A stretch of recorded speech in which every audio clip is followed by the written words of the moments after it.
अस्सलाम वालेकुम प्यारे बच्चों।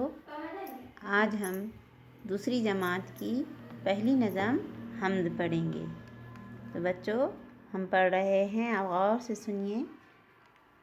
ऐ खुदा सुन ले मेरी दुआ, कर तू मुझ पर करम, रख तू मेरा भरम।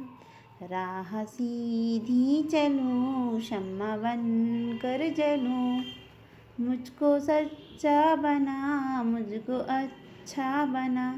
सबसे उल्फत करूं, सबकी खिदमत करूं, मैं करूं हर घड़ी तेरी ही बंदगी। तू मुझे शाद रख, गम से आज़ाद रख। ऐ खुदा सुन ले मेरी दुआ।